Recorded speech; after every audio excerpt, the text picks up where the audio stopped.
Hey, what's up guys? Ricky Carruth here again. Today I want to talk to you guys about leaving voicemails whenever you're circle prospecting, calling for sale by owners, expireds,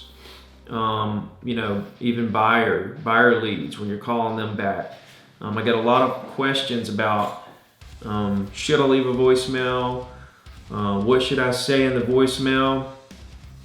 A lot of people ask me, how do we get people to call back? Another thing is if they don't answer, how long is it before we call them back? Or do we even call them back? So that's what we're going to cover in today's video. My general thoughts on leaving voicemails are that, in my mind, a voicemail is more of a brand builder. It's more of something to help you build your brand more than to actually worry about the people actually calling you back to do a deal.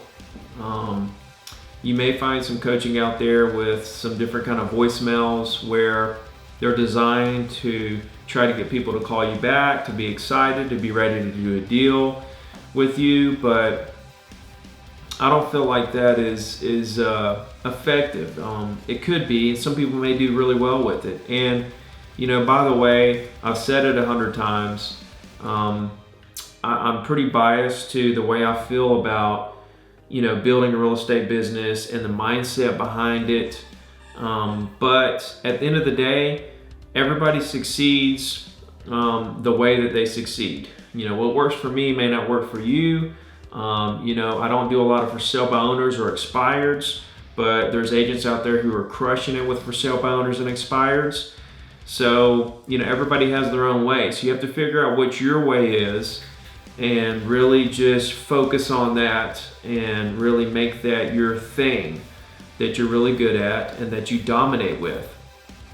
That's what's going to separate you from all the other agents, is finding out what you are good at, what your skills allow you to do at the highest level, and then focus on that and really dig in and dominate in that space.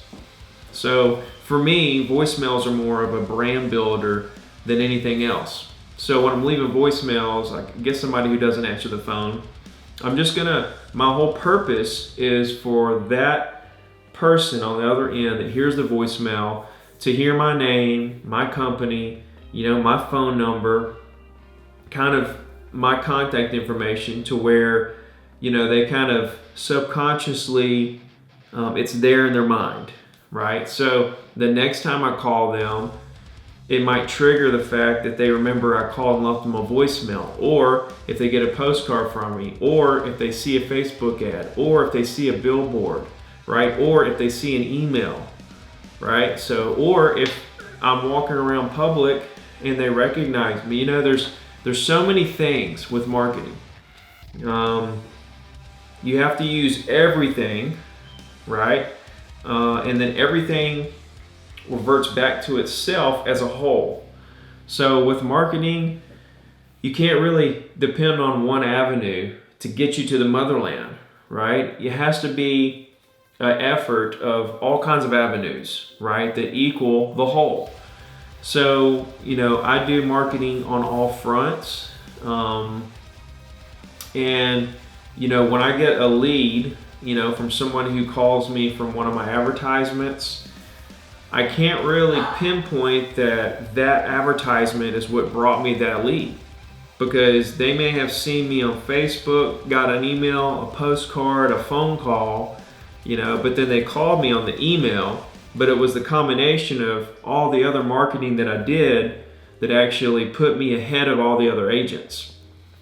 So you can't really pinpoint exactly what it is. So you just have to give it everything you got on all fronts that works and gets in front of people.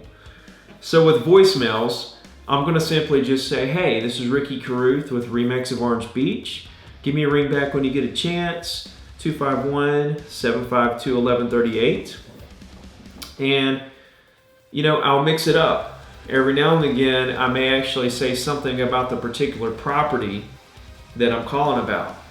I may say, this is Ricky Carruth at Remix of Orange Beach. I was calling you about your house at wherever, condo at wherever.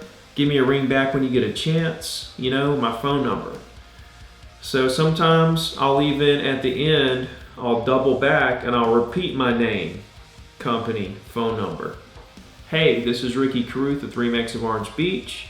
Give me a ring back when you get a chance, 251-752-1138. Again, this is Ricky Carruth with Remax of Orange Beach. And you can reach me here on my cell phone at 251-752-1138. So when I double back, what that's doing is that's just giving myself more of a chance for them to remember who I am. So what I would suggest is just mixing it up. Leave a general voicemail that just tells them who you are, to give you a call back. It doesn't really give them a reason. Then you could do a voicemail that actually specifically states the subdivision or community or complex that they own in, for them to give you a call back. Or if it's a buyer lead, you can mention the property that they inquired on, or that you saw they were interested in property in the area, so on and so forth. If you're leaving a voicemail for a buyer lead, you're absolutely going to say, hey, I saw that you're on the website, or I saw you inquired about this property. Give me a call back as soon as you can. You're always going to reference the property. So with sellers, you can mix it up, right? Because you're really trying to build a brand name with these guys. You can leave a voicemail general, you can leave a voicemail specific, and then you can mix up whether you want to double back with repeating your name and contact information at the end. Just kind of play around with it and see what rolls off your tongue the best. But here's the philosophy, here's the mindset behind the voicemail. Do not overthink it.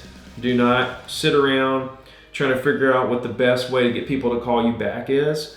Because the fact is this, most people are just not going to call you back. And most of the people who call you back because they saw a missed call on their phone. It wasn't because they got your voicemail. Now, some of them will call you back after the voicemail, wondering what's going on, what you wanted, things of that nature. And that's good too. That'll create conversation. You can, create the relationship, put the relationship in place, maintain the relationship for future business if they're not ready to do a deal today. This business is all about developing a strong database, right, full of property owners in your area who know you, like you, trust you for future business and referrals for the rest of their life.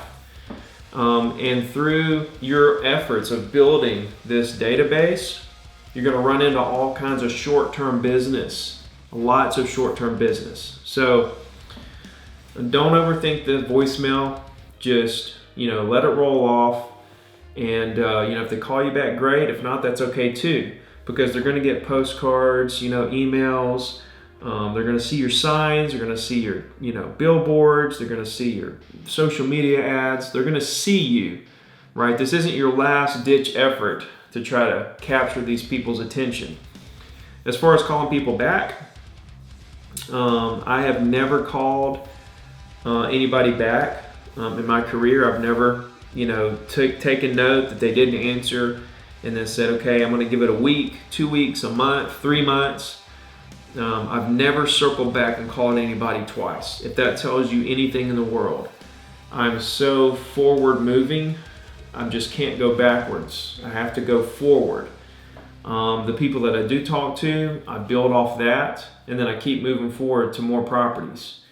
That's not to say that I haven't called the same subdivision or the same complex, 2 or 3 times in my career, right? But I'm not taking notes and then saying I'm going to circle back in a couple months or a year. That doesn't happen. I forget about it the moment it happens, and then I'm just moving forward.